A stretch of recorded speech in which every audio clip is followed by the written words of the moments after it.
Hi, everybody, and welcome to another episode of the Double A Team Podcast Live Stream Edition. I'm your host, Stephen Nagishi. My co-host, usually at this time, Rashab Shakiri, the Windy City Productions YouTuber, is not with us tonight due to work. So I am doing solo, and I am pleased and honored to have a NFL draft analyst, Ian Cummings from Pro Football Network, joining us from his home in Michigan. And Ian, good evening, and thank you for joining me tonight. Yeah, thank you for having me. It's a fun time for sure. I think we're under 50 days to the draft now, so we're kind of on the home stretch. Yeah, we're almost there. But still got a long way to go. Free agency is the next piece of the puzzle, so it's been fun, especially for the Bears. A lot to follow with Chicago and what they got going on.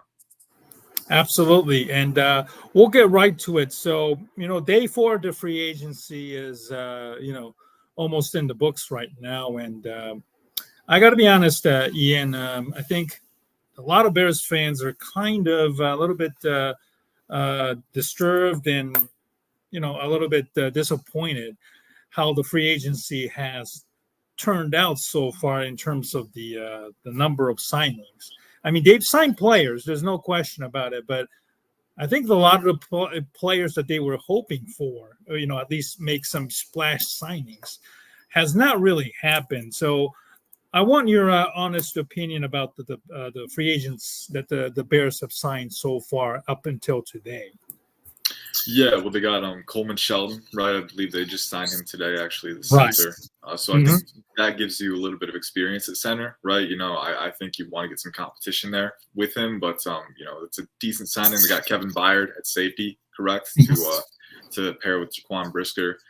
That's an interesting one. I think last year was kind of a down year for him, but I do think you can get him back to that level that he was at previously if you have a good front in front of him. So I think, some of the signings have been solid, right? I do think they could do more, but the wide receiver market's a little lighter than what we're accustomed to seeing too. So I think for them, maybe they're waiting to bank on that with the deep wide receiver class in the draft.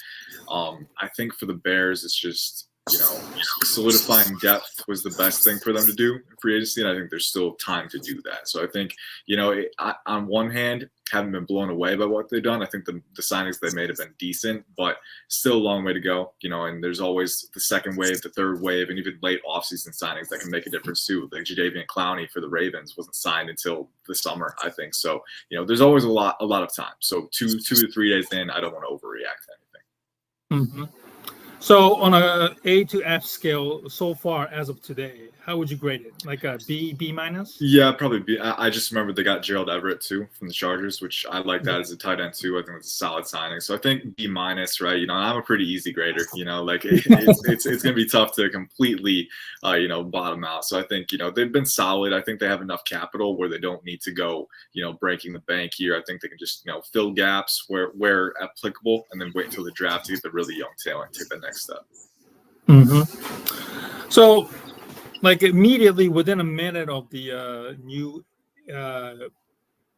NFL New Year began, they signed DeAndre Swift, rather swiftly, no pun intended there, but 3 years, $24 million deal. I don't think it was all that kind of surprising that, given that Josh Jacobs and Saquon Barkley was actually linked to the Bears leading up to the draft. But were you kind of surprised the Bears signed Swift and the number, in terms of the money that they were able to sign him?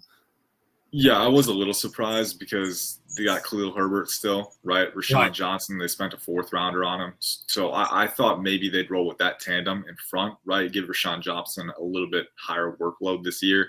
It was a little surprising to me, but DeAndre Swift is a versatile running back who has that 2-phase appeal, so you'd like to have that in your backfield. And, every rotation, we see it now, you have to have a stable, right? And not just one guy, but multiple guys with contrasting skill sets who you can, put in based on situation. So I was a little surprised that they were the ones that ended up spending $8 million a year on Swift, right? But I do think, they're in a position where the roster is starting to come together, so you can start to, make those moves. And I think, if I had to choose, I would rather take that luxury in free agency with a cost-effective option like that than spend early capital on it, right? I think, there's a trade-off for each one, but especially with this running back class, because you've got like one guy in my top 50, and then it's a lot of, it's a big drop-off. It's not like last year's class. So I think this was the year for the Bears to make that kind of move. So, I was a little surprised by it, but it's a solid signing, I think. I guess in terms of the comparison between Jacobs, Barkley, and then Swift, Swift is somewhat still, younger, maybe a less tread on his tire in terms of the number of carries and the injuries as he has suffered, and also, he's a guy with home run speed, something that the Bears don't have in terms of their running backs, and Swift also is I would say is a much better receiver than any of the two running backs that they have. Certainly, with the Shane Waldron's offense, it was not that all surprising that the Bears decided that the running game or the running back was something of a target, and it was needed to be upgraded. So, looking at the tight end Gerald Everett, it seems like a no-brainer signing, 2-year, $12 million. Something obviously doesn't break the bank, but has a lot of familiarity, with the new offensive coordinator Shane Waldron with the Los Angeles Rams and also Seattle Seahawks, and then also Chargers last year with the new wide receivers coach Chris Beatty. How do you see Everett's role in the new Bears offense, where I would assume that 12 personnel will likely be a staple in Waldron's offense? Yeah, I think 12 personnel with Cole Kmet and Gerald Everett is definitely going to be a big thing. And I think Everett's unique because he's a little bit smaller than Kmet, right? But I think you can split him out in the slot if you want, have him be that big slot, work up the seam. I think you can have Kmet in line and have some contrasting alignments with them. So I like the differing skill sets. I like how they kind of vary from each other. They play off of each other. I think Gerald Everett can really help you get that seam threat going. He's got some rack to him as well. More of that fine-tuned receiving option, right? Kmet's a guy who can extend beyond his frame, great in the red zone, great up the seam too with that catch radius. But Everett, it's the explosive athleticism and the really dense frame with him too. So they kind of play off each other. It's a fun tandem, and I'm very curious to see how they employ him, because I think people, I think we're going to look back and maybe people were sleeping on that signing, because I think if you get the right quarterback, which I'm sure we'll talk about later, you can definitely make it worthwhile. Yeah, absolutely. I really like this signing. Robert Tonyan was, someone that certainly they signed for 1 year in a cheap deal, but, they sometimes forgot to feature him at all, unfortunately, in a Luke Getsy's offense. So I'm very, very curious to see how the tight ends, whether it's Everett or Cole Kmet, are going to be used in the Shane Waldron's offense, and we'll get to Waldron's addition in a little bit. But the rest of the the free agency so far for the Bears are somewhat underwhelming. We mentioned the new center signing. Tell us about the Colson Sheldon and how he is going to fit. Is he a starting center, or do you see him as somebody that he has to compete with maybe a rookie or maybe another offensive lineman, Ryan Bates, that they acquired for that center position? I think the biggest thing with him is just it increases your baseline at the position, right? Mm-hmm. I don't expect him to run away with the starting job. I would want to get some competition in there to drive things up. I think Ryan Bates can play guard or center again, so you got versatility. You've got starting utility if you need it at multiple positions. So I think that's what you want in your depth guys. You want them to be able to fill multiple spots. With Shelton, it's because he was with the Rams, and it was him and Brian Allen kind of trading off, and Brian Allen ended up winning the job long term before they released him this offseason. So I think Coleman Shelton couldn't really hold the job there. So I think with the Bears, it's more of just a depth signing that increases your baseline. Like you said, I think in the NFL draft, you probably want to keep your eye on a high upside guy in the middle rounds at some point, get that competition in there. And if they didn't win out, right, I think Shelton at the very least can help drive that competition. You always want to see that on the roster, guys feeding off each other. So I think that's the main function they provide. So I think at the ceiling, right, best case scenario, decent starter, right? I think a spot starter who can at least be functional in spurts. But I think you do want to keep an eye open to potential upgrades. Mm-hmm. I would think that much like Gerald Everett, obviously Shelton's signing is an indication to his familiarity with Sean McVay's offense, which obviously Shane Waldron was a disciple under him at Los Angeles Rams. So it seems as though right now, between Everett and Shelton, the Bears are clearly focusing on offense that is somebody that is familiar with the ability to understand and able to run the Shane Waldron / Sean McVay West Coast offense right from the get-go. My guest tonight is Ian Cummings from the PNF, NFL draft analyst, Stephen Negishi. You are watching the AA team live stream on a Thursday night. So, Ian, as a Bears fan this offseason, I'm sure you've been following very, very closely with regards to the Justin Fields versus the Caleb Williams saga. And I want your honest opinion, as a draft expert who probably saw Justin pretty extensively when he was coming out. Has he hit his ceiling, or do you feel like he still has the starter quality in the NFL? I think he has starting upside for sure, and I think that season where he had over 1,000 rushing yards kind of showcased what you can do with his running ability in an offense. It's you can build something around it, right? That's key, right? He's very athletic, got great play strength as well. I think one of the best pure running threats in the league too. And he has the arm to be a really good passer as well. You see the velocity outside the numbers, hitting guys down the field, driving it to where only they can catch it, right? That arm talent, that composite talent has always been there. And I think there are flashes on tape, but I think operationally, he's still very inconsistent. And to be fair, I don't think the situation with Matt Nagy and the supporting cast early on helped him out a ton, right? And then Luke Getsy, things didn't click with him fully 100% either. So I think it was a little bit of both. It was Justin Fields not quite reaching a ceiling on his own, but also I think the surroundings could have worked toward that a little bit better too. So I think at this point, my opinion is I do think he can become a starter, right? I do think he can reclaim that. We've seen guys that done it in the past, like Geno Smith, Baker Mayfield, right? I think Justin Fields can get back there, but I would want him to go to a place where he can take a breath, take a step back, right, and kind of recalibrate. The Los Angeles Rams, when I was on my podcast with AJ Schulte at PFN, and we were kind of talking about potential Fields destinations because they're kind of dwindling right now. You're looking across the league, you're not really sure where he can go. I look at the Rams as one that I would love to see him go to, right? I think you get him with Sean McVay, get that influence there, and then he can sit behind Matthew Stafford for 1 or 2 or even 3 years, right?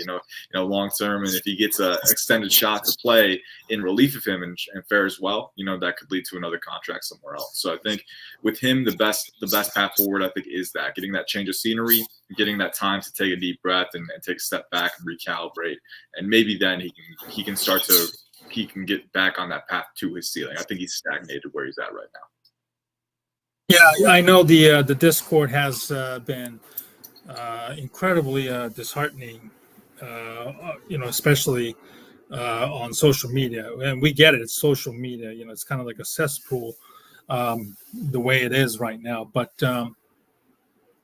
as a longtime Bears fan, I hope you'll understand. Obviously, we get a lot of shit, and it's easy to crap on the Bears from your perspective. Obviously, national perspective. The Bears, certainly has not had any good luck with the quarterbacks, and we're trying to fix that issue.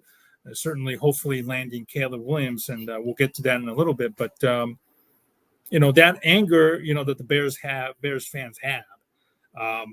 Should probably be more directed towards, the organization's failure time and time again. Obviously pairing Mitch Trubisky with, a lame duck coach and John Fox, a defensive guy. And then we made the same mistake with Justin Fields with Matt Nagy, who was, of course, fired later, 1 year later. And I can never forget that 9-sack game against the Cleveland Browns in his professional debut, which was just unfortunately probably foreshadowed what was things to come in his tenure with the Chicago Bears. So I just hope that Justin has flashed certainly, enough to be an NFL starter. But, the problems, obviously, you have to be able to throw in the middle of the field. And, whether it's by design or because the Bears offensive line has been just, god awful, especially in the middle interior, with the center position. Is that something that can be fixed, or is that something that, you just have to be able to, just run with it? There's a level of poise and anticipation that you need to be able to do that at the NFL level, right? Because you got short range, middle of the field, intermediate, middle of the field, right, deep. Like, it's at multiple levels. And with each level, there comes a new layering of coverage that you need to work around, right? So I think you need two things. Externally, you need the poise to stand in the pocket and step up and navigate lanes while keeping your eyes up, right? And then while you're keeping your eyes up, you need to be able to anticipate, throw guys open, see windows before they're there, right? I think that anticipation, if you don't have that at the NFL level, it's going to cause delays with your reaction and your throw timing, and that can leave a lot of opportunities untested, right? And looking at Justin Fields' film, I think that does show up a lot where, there's a window, he's got to anticipate it, and he's just not there yet in the middle of the field, right? The arm talent is there outside the numbers, right? But, when he needs to get those middle of the field throws, just doesn't quite have the anticipation. And to your point, too, I do think that, poor interior line play could contribute to that, because if you can't step up in the pocket, you're going to be a little more skittish. Maybe you're a little more prone to, flowing outside to scramble, right? You create for yourself. So I do think, again, it's kind of a feedback loop. There's kind of a give and take there. But I do think you need poise and anticipation as a quarterback. But quality interior offensive line play also allows you the space to work with that, right? So I think, if you don't have a chance to establish that, then it can hurt you in the long run. So again, I think it's both. I think it's elements of both kind of combining into one. You mentioned you were discussing with your colleague AJ Schulte about his possible destination. Obviously, the list of teams are starting to dwindle now. Seattle actually traded for Sam Howell, who was a Commanders starting quarterback last year, and the Giants signed Drew Lock. The list of teams that has been linked to Justin pretty much throughout the entire offseason is now starting to dwindle. Other than the Rams, what other teams do you see would be a good fit if you had to pick and choose? What about Denver? Denver could be. Again, it's with Sean Payton's offense, you need to be able to throw it the middle of the field, right? So, looking at that being a deficiency of Justin Fields, I don't know if he'd go for that. You might just want to, maybe he likes a guy in the draft like JJ McCarthy, who's at least shown he can do that, right? Kind of, there's still things to work with. He's still very young, very inexperienced, but, throwing over the middle of the field, right? Getting those chain moving throws on those slants and those crossers and anticipating windows, and also having fearlessness to test those windows, right? That's something that Fields hasn't shown to the degree where I would think that he can, generate interest from Sean Payton. And maybe I'm wrong. Maybe Payton ends up making a move for him, right? Coaches do have a tendency to, think they can fix guys, right? Hey, I think I can. And Fields could be fixed, right? Maybe Payton is what he needs to unlock that part of his game. I don't see it as a fit right now. But I can't dispute, like, Fields would give an extra element to that offense with his talent. He'd do that for any offense, right? But it's not just about talent with him, and that's kind of the tricky part. I was thinking another one that I had in mind before today, or I think it was yesterday, because they signed Joe Flacco to be their backup, but the Colts would have been one that I would have liked. I think the Colts, looking at what they did for what Shane Steichen did for Gardner Minshew this past year. When A-Rich went down early, Gardner Minshew came in, played pretty well, and got a good contract with the Raiders, right? So, I think if you're Justin Fields talking with Steichen, it's like, hey, if A-Rich goes down again, you have to come in. Like, I can maximize your game. You can play well. Maybe a 1-year prove-it deal as a backup spot starter, and if he plays well when he gets the opportunity, leverage that into a bigger contract for a team next year, right? That was one of my options. The Colts, but again, that got taken off when Joe Flacco was signed. So I think off the top of my head, I think if you're thinking about availability, there aren't too many open spots now, right? So that's kind of the tricky part. I think the Rams are one of the big ones, and then probably the Broncos. Those are probably the top two. So do you foresee Justin staying on all the way until the day of the draft, or do you still see him getting dealt well before the draft? I think it's going to happen it's difficult because Ryan Poles is on the record saying like, hey, if it's going to happen, we want to get it done sooner rather than later to do right by Justin, right? So I think, and that quote is really something that really still sticks with me. And a lot of people, a lot of the Bears fans on social media are a bit perturbed because if you want to do right by him, you could have probably dealt him by now. So a lot of people are probably questioning that if Ryan Poles overplayed his hands, or is this something that you don't see that as a problem? I think, to me, it's just a simple element of supply and demand. I think the demand for getting a guy via trade and spending draft capital on him when he's not proven that he can be like, hey, he's very talented and he has impact starter upside for sure. But when he hasn't proven that, he can be down to down reliable, right? If you don't know if he's maxed out right now, if he's stagnated to a level where it's going to be really tough to unlock that uncertainty, I think drives down his value a little bit, right? And then you look at supply and demand across the board. We're seeing teams try and get these reclamation projects without having to give up capital. Sam Darnold going to the Vikings, Drew Lock to the Giants, like you said, guys that I would rather give Justin Fields a chance before them, right? But when you got to trade capital for it, that adds a new element to it. And maybe the Bears their asking price is just too high right now, right? So time goes on, supply and demand, the price lowers, and then maybe that'll drive elasticity up. So that the economics factor plays in, and that's the tough part because sometimes you do have to let it play out a little bit. But I think, for me, I do think if they know they want to get a QB in the draft, which to me that seems like the more logical option with the fifth-year option decision on Justin Fields. If you don't know right now, it's probably best to just give him a change of scenery, give yourself a change, and not commit to a guy that you're not 100% sold on. So I think if that's the way that they're going, you're definitely incentivized to do it sooner rather than later, both for yourself and for Justin. But I think the supply and demand equation just isn't there yet right now. I think time will play out, and maybe the price will be driven down enough to a point where a team like the Rams, the Broncos would be comfortable taking the swing. What about the Eagles? Do you see him as maybe somebody was throwing a trade a proposal out there for defensive end Josh Sweat, who kind of took it on social media to say his goodbye, probably feeling that with the Bryce Huff signing and the expected trade of Hassan Riddick, the defense over there is expected to go through some major changes, and the Bears still need a edge to line up along with Montez Sweat there. Do you see that as a possible destination, or do you think that he's too similar to Jalen Hurts, and that what happened with Hurts this past year, there's a bit of a trepidation for the Eagles to bring in somebody who's somewhat similar skill-wise?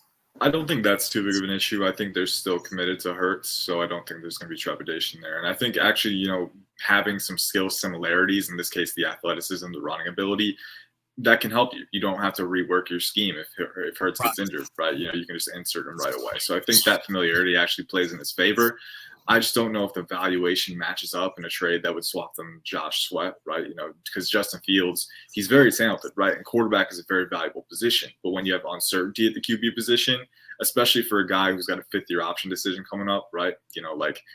There's too much financial implication, I think, right now to warrant that kind of capital investment, right? So that's kind of the tough part, especially for the Eagles, right? If you just need a backup, if you're committed to Hurts long term, why not just sign someone off the market or draft someone, right? I think it's the financial implication, I think, is the big workaround. But just speaking team fit and need, they only have Tanner McKee, if I'm not mistaken. They only have Tanner McKee in there right now as the backup, and he's not a stylistic fit with Hurts. So I think if you can get a guy like Justin Fields, you don't have to make too many changes schematically. If he was to play, that's great. But I think just the financial implications, the trade capital, I think those things kind of confuse it to a point where if you're the Eagles, maybe it's just better to get someone somewhere else.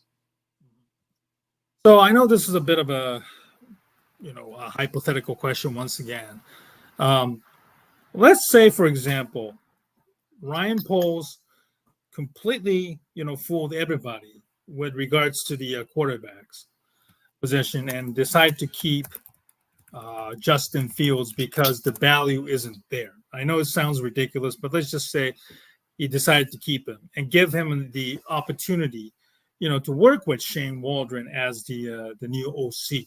Certainly an upgrade over Luke Getsy and the endless screen games that he tried to do with this Bears offense the last couple of years while he was here. How do you see that playing out? Obviously Shane Waldron is a better offensive coordinator. He worked with Geno Smith, obviously another reclamation project that worked out very, very well. So that's a hope that he can probably do the same with Justin Fields. How do you see that scenario playing out in your opinion? I think, and I don't want to cater to hope or despair here, because it's one of those things, like there's multiple outcomes even for that, right? But I think looking at that, Shane Waldron, I think, is definitely a step up schematically. I think he's going to put Justin Fields in a better situation to succeed if he was to stick with Fields. And I think that the supporting cast is getting a little bit better too. Like they're clearly investing a little bit more in the offensive line. I think they've still got a little bit more shoring up to do, but they're getting the work done. And you've got the capital to get a really good receiver opposite DJ Moore too. I think the pieces are slowly coming together. And then the defense is really good too. I know they took their lumps early on in the Eberflus era, but that unit's coming together as well. I think the secondary is really humming along. Jalen Johnson getting that extension, Kevin Byard and Jaquan Brisker. The linebacker core is good. Montez Sweat really made a really nice impact when they traded for him. And then you've got some young talent on the interior as well. I think just a few more pieces, and this team will be one of the better units that Fields has seen in his time here, which again isn't saying much, right? But it's you take the little victories when you can. I think if he were to stick with the Bears, I think the Shane Waldron unity would be a positive for him. My concern is, again, is he stuck in his ways here? Is he too stagnated to the point where a change of scenery would be better for him? And at the same time, there are some things that, some quarterbacks can fix their issues and some can't, right? Some, or not can't, but some need a little more space to do it, right? Justin Fields, is thrusting him into a starting role again this year the best thing for him to make that kind of drastic change? I don't know. So I think, looking at it logically, you're improving the offensive line. You're getting more weapons. Let's assume one of the big three falls to number 9 overall. You get Malik Neighbors or Roman Dunze. I think that would help a lot too, getting a well-rounded receiving core. I could see Justin Fields having a solid season in 2024. I think he could. But then you got to figure out whether you're going to extend him or not, right? You've got a lot of big money tied into that decision if you decide to do that. We saw the Giants get burned by that immediately with Daniel Jones. So I think, it's not just about whether he does well in 2024, right? It's about whether you're committed to this guy for the long term. We're talking 5 years. We're talking this is the guy that's your franchise quarterback. If you don't know, then it's tough to commit to that. It really is, because of so much that ties into it. I think he'd have to have a really good 2024 season to completely sell me on that. But I know I'm talking a lot on this question, but just to summarize it, I do think with Shane Waldron, with the pieces they're adding, I do think there's potential for Fields to improve if they stick with him, but there's too much uncertainty for me to pass up the opportunity to reset the clock with the number 1 overall pick. Mm-hmm. Okay, so the number 1 pick, obviously right now the Bears are literally and figuratively on the clock right now. They had a brief meeting with Caleb Williams in the scouting combine in Indianapolis, and they're expected to see him in a personal interview and workout that was supposed to have happened, but they ultimately agreed to work out at a little bit later date, later this month. So from your experience watching all the quarterbacks, the question is: do you still have any concerns with Caleb Williams? And if you're the Bears, if Williams, doesn't work out, whether it's an interview that doesn't go well or a workout that doesn't move the needle, which I don't see that as a problem. What is the difference that you see between Caleb Williams and Drake May? And do you still think that the Bears could, throw a monkey wrench and then move down to settle for, say, Drake May? I think my stance has always been that Caleb Williams and Drake May are a lot closer than the consensus has led on. In fact, Drake May is by a very slight margin. He's my QB1. Now it's very, very close, and I'm talking QB 1A, 1B. Like it's basically tied. So I don't want to say anything drastic like that. I think they're both phenomenal QB prospects. I think they both have really exciting skill sets. Caleb Williams, to me, again, the creation capacity, the arm talent, it speaks for itself, right? I mean, you see it on tape. The guy's a magician off script. And then I think, in structure too, there's good RPO work. I think he is very accurate naturally. I think his mechanical failsafe is very strong. I think he's got great competitive toughness. You can tell he wants to win, and that's always a good plus for a QB. I think that the cons for him, the biggest knock is that he can improve at taking what's given, right, in the short range. You talk about middle field anticipation, break anticipation. There are times where he'll have an open guy in the short range, and he'll pass that guy up, try and go for the big play. And then when that doesn't open up, the rush is coming. You got to create for yourself. I think Caleb Williams can definitely work in structure. He can keep the offense on schedule. He's shown he can do it in spurts, but being more consistent is something he has to do at the NFL level, because if you invite unnecessary chaos, that's drastically going to increase the variance of your game. So I think that's the biggest thing where he can improve. That's my biggest issue with him. Drake May, I think the best way I can word it, the best way I have worded it, is that I think he might have a better mix of physical talent and operational utility on day one. I think Caleb Williams, again, no one is the creator that Caleb Williams is. The change of direction, the combined athleticism and spatial feel is just incredible. But Drake May at 6'4", 223, is a very, very good athlete. I think people gloss over that. Like he is pretty evasive for his size. You get him in a straight line, he's got some Josh Allen to him with the way that he can run and hurdle guys and the acceleration. Like the dude's a legit athlete, right? And then off script too, for his size, very flexible, very good arm elasticity, very good hip torque off platform, and the arm strength is incredible too. The drive velocity to hit those seam balls outside the numbers, pushing it to where only his guys can reach it.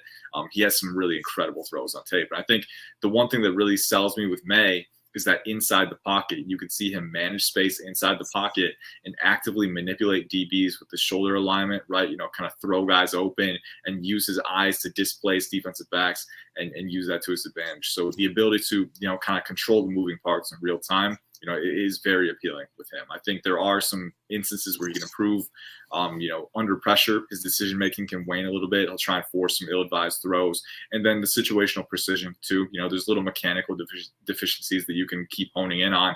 But my comp for Drake May is Jordan Love. And I think that, here's the thing though. I don't think he has to sit like Jordan Love did. I think, my comp is more of a 2023 Jordan Love. I think you can get that pretty early in his career because he's very talented. He's got that arm elasticity, that angle freedom, right? The creative capacity, but also within the pocket, right? Like Jordan Love, he's got athleticism, but you don't see him running all the time. He's using it to create opportunities for himself. And I think, to me, Drake May has the physical build. He's got that brand of arm talent, and he's shown that he can use his operational utility to maximize it within structure. So that, to me, is very impressive. And both him and Williams are two of the highest graded quarterback prospects that I've ever graded. And to be fair, that's not a very big sample size. I only go back a few years so far, but they're both very good. I don't think there is a wrong choice. Admittedly, I think it just comes down to interviews at the end of the day.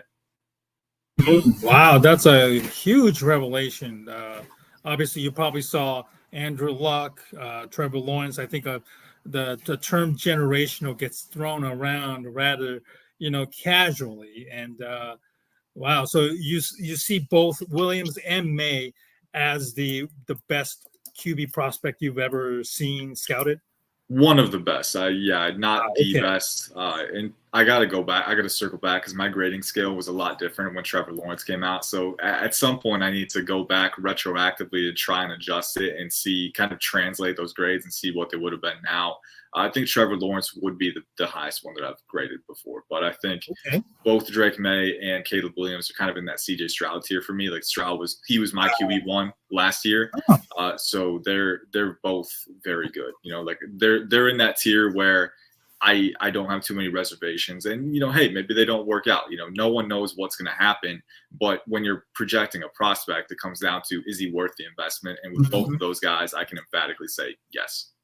Okay, so Drake May, you don't see as a guy who is probably going to have to sit on the bench maybe at least a season, or maybe somebody who could start, maybe not from day one, but maybe like week 5, week 6, something like that? Or do you see him as a day one starter? I think with him, with some guys, it's very clear that they need to sit. Like when Jordan Love was coming out, right? It's pretty clear, like, hey, he needed time, and he got time, and it was very good for him, right? But I think with Drake May, you see the necessary processing capacity on tape for sure. The anticipation, the pocket manipulation, and the leverage IQ is very strong with him. So a lot of little soft skills that you need as a quarterback to balance all of those little details in real time. I think he's got that for sure. So I think with him, the biggest things with him is mechanical deficiencies and occasional lapses in decision making. So it's not enough for me to say he's not going to be able to handle the pace of the NFL. I think he will be able to handle it. I think with him,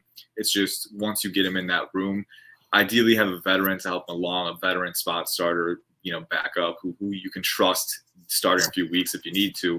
And then just play it by ear. Like if Drake May is taking a little bit longer, maybe wait like 3 or 4 weeks. But again, I don't think he's a guy that you have to shelve for an entire season or even half a season. I think he's a guy where, hey, we're not going to rush you. Whenever you're ready, you're comfortable. And I would expect him to be ready pretty early in his career. I think he's got all of the talent to do it. We know Caleb Williams is incredibly talented, but obviously a lot of the stuff, off the field has been somewhat of a, maybe unfairly, been magnified, whether it's the nail thing, him crying in the stands with his family and so forth. But is there any concern with his, personality or off the field stuff?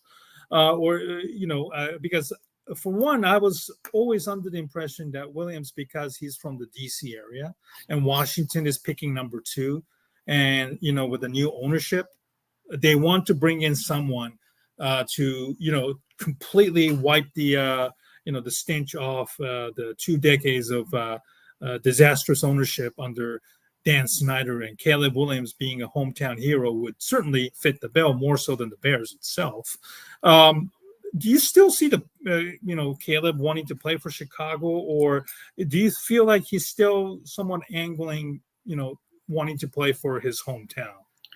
Yeah, so a few questions packed in there. I'll start with the personality one real quick. I'll take it case by case, because there have been a few things that have been highly publicized. The fingernail thing, that's one where it's like I wouldn't do it personally, right? It's not something I'm going to knock a guy on or like say, oh, he's off my board, because he's got competitive tough. He's a very competitive guy. I think that's one thing that shows up all the time is that he's very competitive.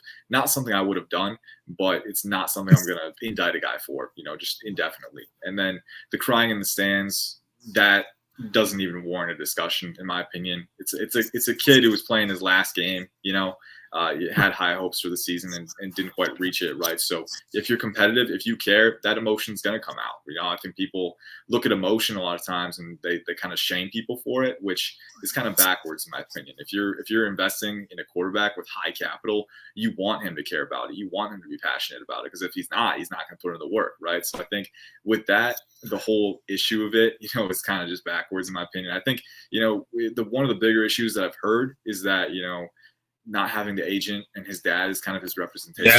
Yeah, which, I could see that being an issue for teams, right? Kind of working with him, but that's something that I don't have the perspective to know if it's an issue or not. And to be fair, I got to stand in front of Caleb when he was talking at the NFL Combine, and he gave very thoughtful answers for everything. I thought he was very detailed. So, on the surface, from what we've seen, right, this is a guy who came in on day one at the collegiate level and played at a high level, right? Go to USC, change the scenery, playing at a high level, won the Heisman, right? I think the work habits, I think the competitive spirit, none of those things are red flags to me. I think he has all of that. He's got some personality to him, right? And it's something that you want to monitor, but it's not something that's a red flag for me right now. I think it's fine. I don't think it's an issue.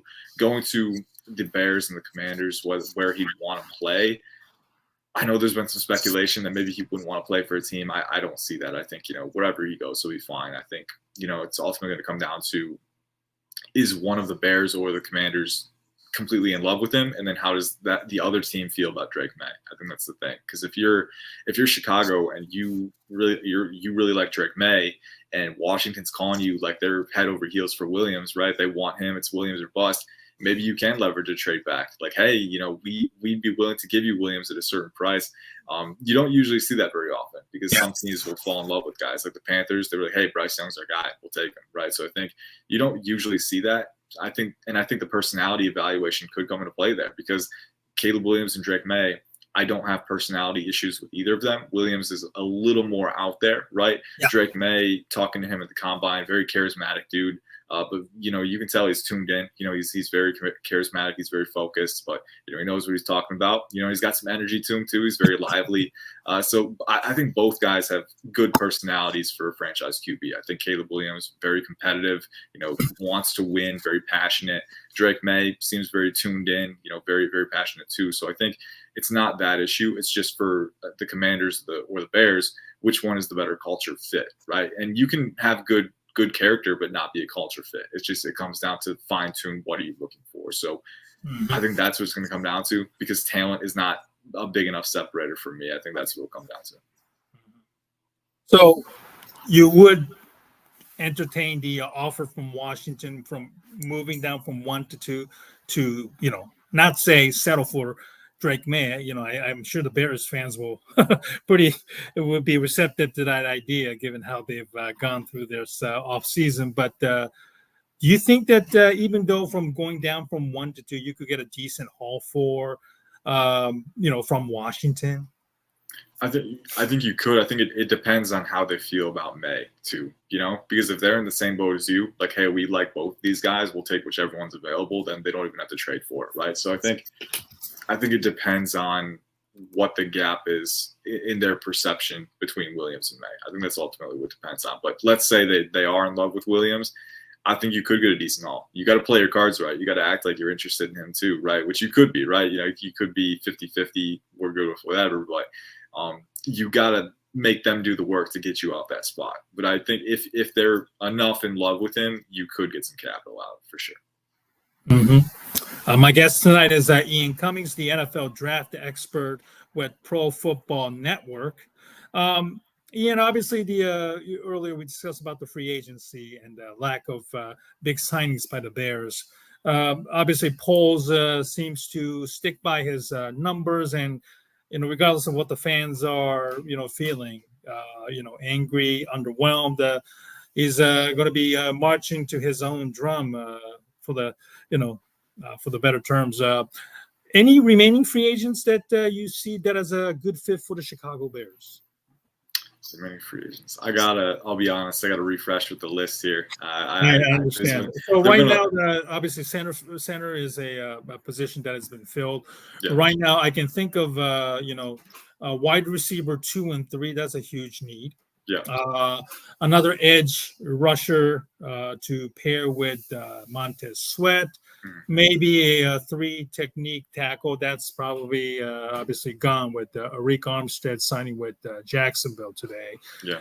Those are the 3 guys that those are the 3 main positions that I can think of. Right the now. One guy that I was hoping they would maybe be in play for was Danico Autry. If I remember correctly, he has a history with Eberflus from his time with the Colts. Right. So, Eberflus likes guys who it's tough to say sometimes, but he likes guys who have that alignment versatility, very long, right? So I think Danico Autry would have been a play there, but the Texans ended up getting them there. So I think that was one of the names that was kind of at the forefront of my mind. So I'll have to go back to the list, but I can't give a specific guy right now. I was working on a 7-round mock, so I wasn't able to stay in tune with all of it, but the position that I'd probably look to try and tackle is edge. And then if you have a value receiver as well who's still available to get that, because I think, losing Darnell Mooney, right? Like I think the writing was on the wall there. And I think you can recoup it for sure. But you definitely want to add some depth, I think, to that wide receiver rotation. Mm-hmm. I know, I'm glad you mentioned Mooney. Something just came on top of my head. A lot of Bears fans are obviously kind of surprised that Mooney got that much of a deal from the Falcons. Obviously, Falcons certainly desperate to improve their team. And then Luke Getsy, we gave him a lot of grief, and obviously he deserved a lot of it, but he still was hired by the Los Angeles Raiders to be their new OC under new head coach Antonio Pierce. Is that some sort of an indictment again towards Justin Fields that maybe the league is seeing that certainly that Fields isn't as highly rated or thought of around the league? I mean, yeah, again, I think it's probably both. Like, you can look at the film and make tangible arguments that Getsy could have better positioned him to succeed or better play to his strengths. Like you said, the screen game, right? Like the constant screen game, right? And, maybe that is an indictment of Fields not being able to expand beyond that consistently, right? But I think, it goes both ways. I think it was, Fields not playing up at the standard, but then also the supporting cast not adequately bringing him along and incubating his growth. So I think, again, people want to try and find a one size fits all kind of solution, kind of answer to that question. But I think it's a nuanced. I think it's complex, and I think it's one of those things where they'll feed into each other, and that's kind of the end result. So for me, I think, and again too, like maybe Getsy ends up being a great fit with the Raiders. Maybe Justin Fields gets traded somewhere and ends up being a great fit. Maybe Darnell Mooney with the Atlanta Falcons gets 1,000 yards again with Kirk Cousins, right? So sometimes when these guys are pieces together, there can be some gridlock, there can be some confusion. Sometimes you need to separate to kind of turn a new leaf and right the ship. And I think that's something that all of these guys might be able to do. Mm-hmm. I'm going to pull up a page for where the Bears look like in terms of their draft capital right now. We've all talked about the first overall selection, but they also have their own at number 9, and that's the huge key here. The Bears have given up a second round pick of their own to Washington for the Montez Sweat deal. Certainly really, really worked out in their favor and was able to sign him to a massive extension there. So looking, obviously you've done the mock draft several times. Where do other than Williams right now, what is your 9th pick? Where do you have the Bears picking 9th, and then who you have the Bears picking at number 9, I should say, excuse me there. Yeah, usually if one of the big 3 receivers is there, if it's Malik Neighbors or Rome Odunze, usually that's the guy I pick. Kind of 9 times out of 10, that's probably what it's going to be. I think Rome Odunze would be an excellent fit alongside DJ Moore with his size and his body control, his athleticism as well, the route running. He's got a really distinct route tree already, which is really impressive. So I like him a lot. Malik Neighbors, from a size perspective, is kind of similar to DJ Moore. So on the surface, they might seem redundant, but I think DJ Moore is a more refined separator right now. I think a really good vertical threat. I think Malik Neighbors, you can employ him right away as a rack guy in the short range, right? But then also he's got some vertical ability too. So, I do think there's fun ways to implement both of them. And I think if either of those 2 guys is there at 9, that's usually what I'm doing. I'm taking one of those receivers to get weapons for whoever the quarterback is. On the off chance I don't go receiver, if the Bears haven't signed an edge yet in this scenario, Dallas Turner from Alabama is usually the guy. I think his physical skill set is very impressive. I think, 6'3", 247, 34.5 arms, ran a 4.46 40-yard dash. I mean, the dude is a freak athlete. He's insane. And that rare talent shows up on tape too. I think he could be a really, really important defensive disruptor in multiple phases for you. I think if you're the Bears, you do have to get a little creative with how you're going to use him. I think he'd be better in those odd fronts with Andrew Billings up front. But I do think there's countless possibilities with how you can weaponize him as a rusher. And so I love thinking about that kind of freedom schematically. So Dallas Turner is usually the guy. If it's not Rome Odunze or Malik Neighbors, it's Dallas Turner. Those are kind of my top options there. Okay, so let's say if Dallas Turner gets picked at 9, and then the proverbial question is, who's the receiver? Obviously, again, they don't have a second round pick. Now they're going to have to wait until pick number 75, unless they do some creative stuff there. This year's wide receiver draft, certainly I saw glimpse of the receivers dominating, and the combine this year. Is there anybody who is still available in the 3rd round range that said, okay, yeah, that guy will help the Bears? Yeah, and I think I'm going to just go through the list. I saw on the show sheet how many receivers are going to go top 50, so I think this is a good opportunity to just kind of try and roll through that. So I'm going through my list here, but Marvin Harrison Jr., definitely. Malik Neighbors, Ruma Dunze, Brian Thomas Jr. You got A.D. Mitchell, Xavier Worthy. Keon Coleman will probably go within that range. Jalen Polk, Ladd McConkey. So then you get into Ricky Pearsall as well. Xavier Legette probably going before then. Malachi Corley, I would probably lean going before 75. I think your top options, Troy Franklin could go, but he's very light. So I think we've seen more surprising things happen than a guy like him fall, being around 180 pounds and kind of struggling with physicality. But I think the top options for you, maybe Roman Wilson will be there from Michigan. I like him a lot. I would take him inside the top 50. So, I mean, he could go. He ran fast enough where that could be an option for him too. Maybe Jalen McMillan, Devontae Walker from North Carolina.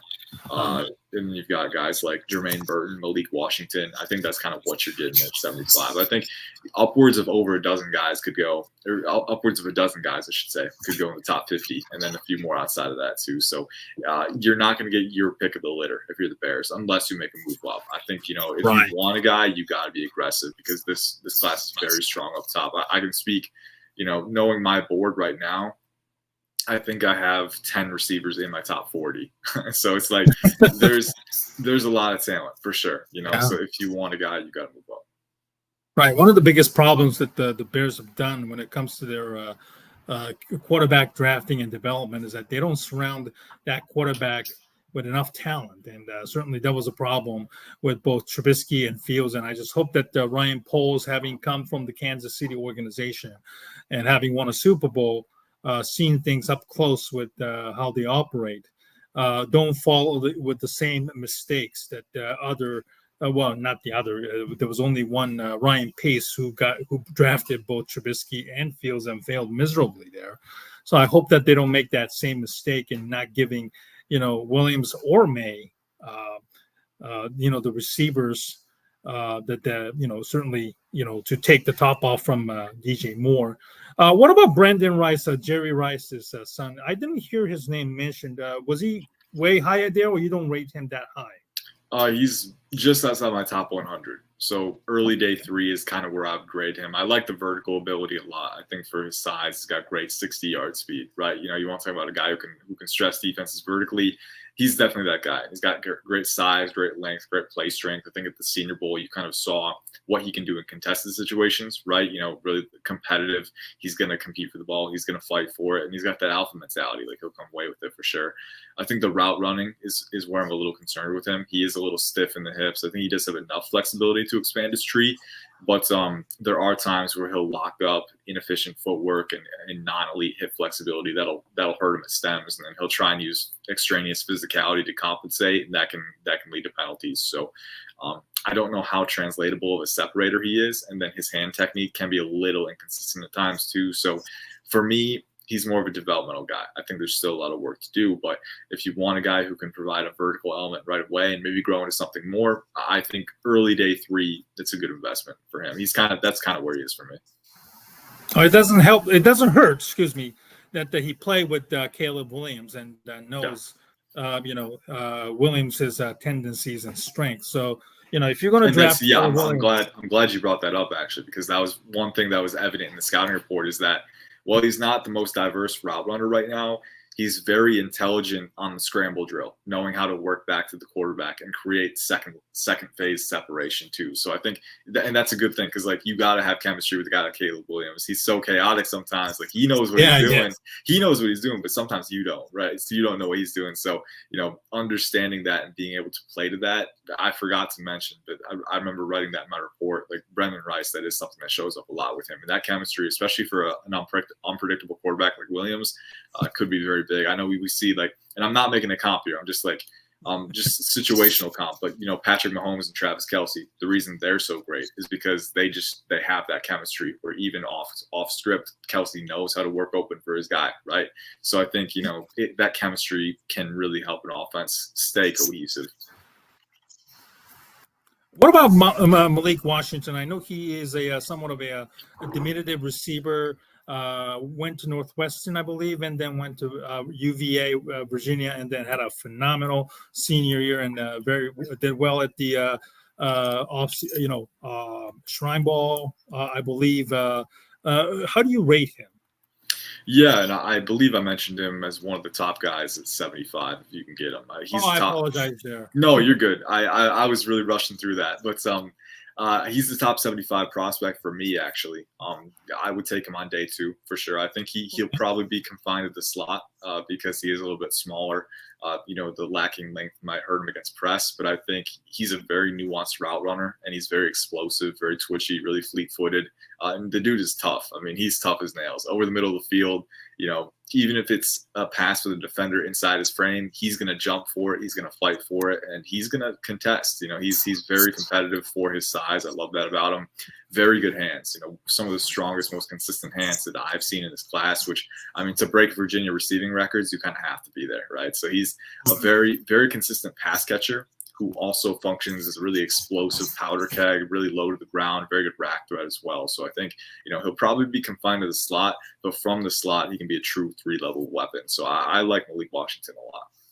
Mm-hmm. Mm-hmm. Now, if the Bears trade down from 9, obviously to get to the mid to lower part of the first round, Brian Thomas, A.D. Mitchell, Keon Coleman is still available. Let's just say, for example. Which one would you pick and why? The first choice for me would be Brian Thomas Jr. He's my wide receiver 4. It's really close between him and A.D. Mitchell, though. I think Brian Thomas Jr.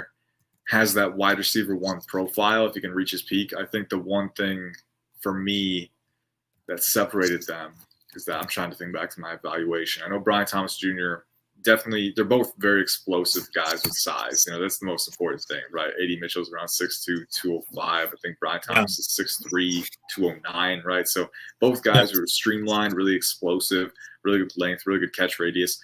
I think Brian Thomas Jr. attacks the football with a little more consistency. I think A.D. Mitchell, just in general, can, whether it's effort, whether it's, hand technique, can be a little more consistent, but I do think, he has shown he can gather it in high difficulty situations. So for me, it's more an issue of, Brian Thomas Jr., I know right away can have a really, really good skill set as a vertical guy, working out of the slot on slot fades, but then 9 routes to crossers. He's got really good rack utility because he's a long strider. He can immediately erode tackling angles. That's really prevalent on his film too.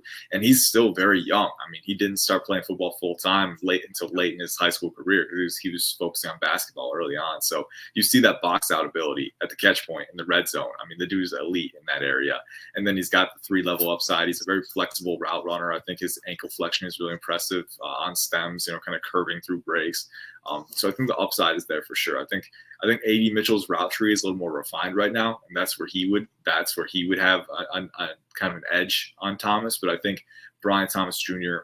is a little bit bigger, a little bit faster, and I think a little bit better at attacking football and taking authority at the catch point. And then he's got rack upside too. So it's really close between them. I think if you want a guy who right away can have that expansive route tree, A.D. Mitchell will give you that. But if you want a guy who can be a true, defensive, just kind of he's going to cause catastrophes for them, I think Brian Thomas Jr. has that upside too. And then Keon Coleman is a little bit farther down for me, still in my top 35.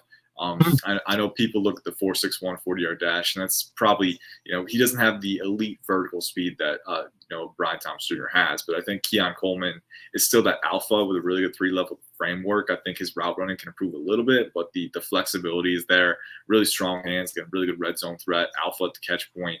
So I think that's what you're looking with there. I think the big reason there's a gap is just because, not quite as explosive, not quite as fast, but still very explosive, still a very good athlete. Okay, so Brian Thomas would be a good fit for the Bears. And is Thomas right now, do you see him as like maybe a top 15 guy? Yeah, I think he could go top 15. I think it depends on how the board falls. There's so much talent in that, clustered in that range. He could go top 15. He could go 20. I look at the Steelers as a potential match now that they traded away Deontay Johnson. I think somewhere in that 15 to 25 range, maybe like the Broncos are 12 and they traded away Judy. So like maybe the Broncos are where it starts. I don't expect them to take him, but just kind of looking at the possibilities, I'd say 12 to 25 is probably his range. 12 to 25, 12 to 28. I think the Bills at 28 are probably the hard floor for him, but I don't expect him to fall that far. Okay, I'm going to do a quick lightning round questions and wrap it up. Non-Bears draft questions. JJ McCarthy, how high do you see him going? I see him going top 7, top 8 at the lowest. I think if you get to a certain point, one of those teams at 7 or 8, the Titans or the Falcons, are going to trade down for a team that's trading up to get JJ. I think that's 7 or 8, probably his floor, because he's young, he's talented, he's got upside. They're going to bank on that. Jaden Daniels, where do you see him going? Jaden Daniels, probably top 5. I think, the Patriots, my stance is that I think it's very likely that we see some combination of Caleb Williams, Drake May, and Jaden Daniels going 1, 2, 3. I think that's a good possibility. I think at a certain point, Heisman winner, dynamic athlete, really good deep passing ability. I think he'll probably be QB3 off the board. Brock Bowers, top 10 guy, or is he kind of like dropping out of top 10? Do you see him? I think he'll be a top 15 guy. I think, the Broncos are an option at 12 if they want to. I don't expect them to. They have too many needs. My favorite fit for him is the Colts at 15. I think that's his hard floor. I think once he gets there, the ways that Shane Steichen can use him, the possibilities again are endless. I would love him in that offense. I think that's his hard floor. I think that's where you're looking at, he's not falling before that. Is it too much for the Bears to say pick him at 9, or maybe trade down and get him at later, like say 12, 13 range, if that's even possible? It's difficult because signing Gerald Everett might be a little redundancy there in terms of skill set and usage. But, at the same time, Brock Bowers is a weapon. Just get him the ball any way you can, right? So I wouldn't shrug at it because, he is so talented. But if you're the Bears, it might behoove you more to get a receiver who can more often split out wide. I think playing with more space. I think it's just something that you want to diversify a little more. Joe Alt, top 10, or is he kind of like a little bit outside? On my board, he's my 4th overall player. So I would take him top 5 if you need to tackle. He's a blue chip guy for me. If he falls to 10 by some stretch, I think the Jets are there at 10. I would run that card up for sure. And if the Bears decide to go edge and Dallas Turner somehow is gone, Latu from UCLA or Jared Verse? Latu or Jared Verse. Between those two, I would lean Jared Verse just because I think he's a better run defender and his speed power is menacing. But I wouldn't discount Chop Robinson either. I don't think he's an Eberflus. Okay. I don't think he's an Eberflus fit. He's not quite long enough. Right. So I think it'll come down to Jared Verse because Jared Verse actually has that length. But I like Chop Robinson a lot. He's alignment versatile. He's very explosive. And again, just a maniac who you can rush from anywhere. Who's a sleeper to go sneak into the first round? A sleeper to sneak into the first round. Like, who is that guy? Who is that guy? Yeah, it's tough, man. There's always a surprising pick. I'll go with one of the guards. I think we could see a surprise like Christian Haynes from UConn. I think there's, he's a top 30, he's a top 40 guy for me. So anyone in that top 40, I could see sneaking in. But, if you have a guy at the top of a position like that, like Christian Haynes, he's explosive, he's physical, right? Guard isn't always a valuable position in the eyes of the spectators. But if you have a big need for it and a quality player like is there, like we've seen Cole Strange, like no one had him as a first rounder and the Patriots took him in the 20s. So, there's always a surprise like that. I think we could see that. And finally, Xavier Worthy, he set the combine record for the 40-yard dash. Does that translate into the NFL? Is he like maybe his ceiling will be at least the number 2 receiver in your opinion, or does he have a high number 1 receiver type potential? I don't know if he has the size or mass to be a wide receiver 1. Yeah. I will say in the modern NFL, you need at least 2 guys anyway, right? So, it's one of those things like you need to have that. I will say speed doesn't translate if you don't know how to use it. Xavier Worthy does know how to use it. So he's actually my wide receiver 6, I believe. I'm very high on him. I think, beyond the speed, he's a very good route runner and he's a very good ball tracker. I think he's going to have a long career. Do you think he's a good fit for the Bears if they go down that far to pick him?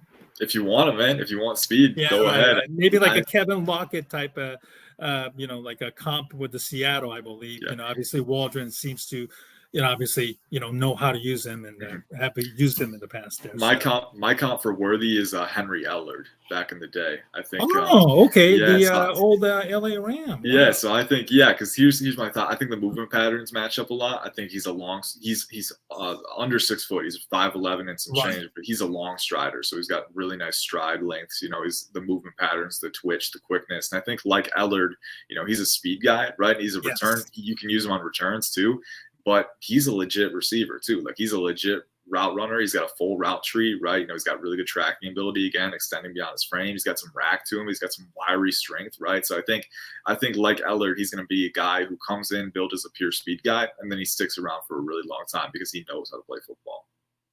Yeah, I grew up living in SoCal and had the pleasure of watching Henry Ellard. He and Jim Everett was a thing of beauty there. So that's a good comp there. So wow, that's a pretty good comp there. I hope Xavier Worthy obviously certainly got a lot of attention with that 40-yard speed, but he did have a good career in Texas. So hopefully he doesn't become another John Ross, a speed guy whose game didn't really translate into the NFL, because it would be such a tragic for a guy like him to, go out of the league in a couple of years. So, Ian, I appreciate your not sharing us your knowledge tonight.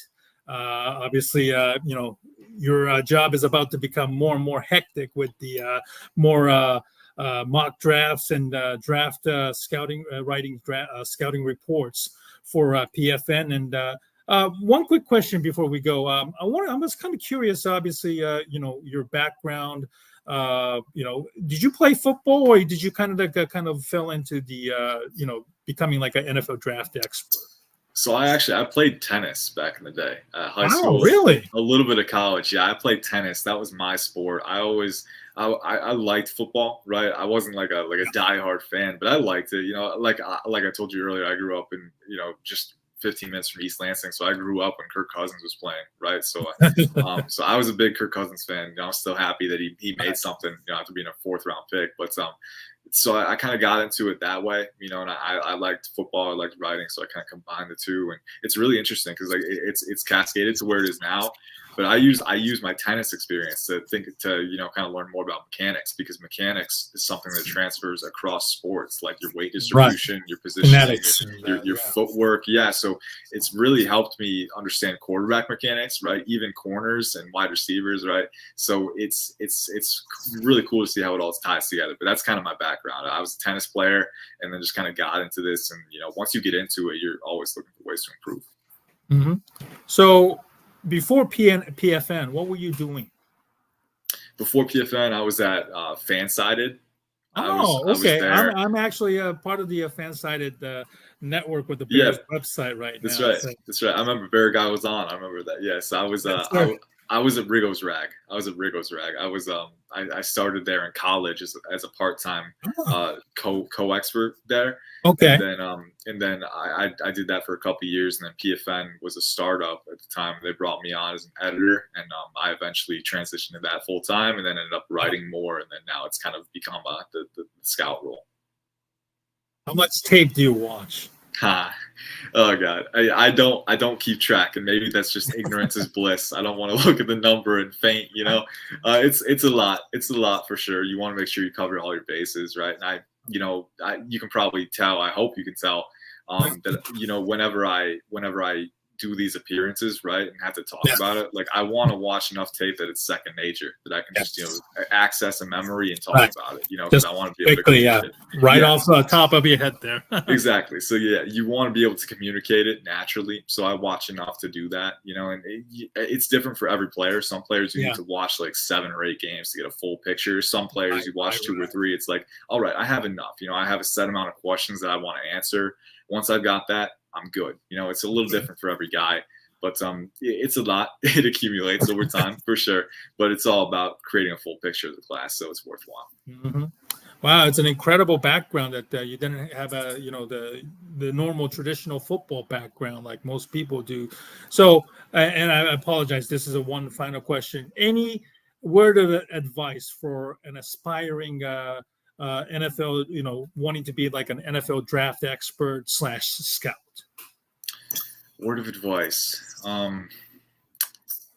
It's a good question, man. It's a loaded one. I'm trying. The reason I'm pausing. Well, you became one, so obviously, you certainly, can, be like an inspiration for somebody who doesn't, who never played organized football. Yeah, for sure. I think the biggest thing for me, always be introspective. Always think about how you can improve.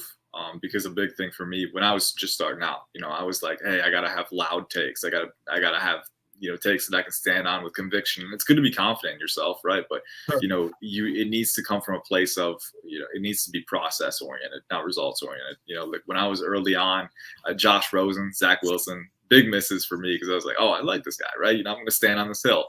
I'm gonna be proud about it, right? But no, you want to be process oriented and create a process that's sustainable.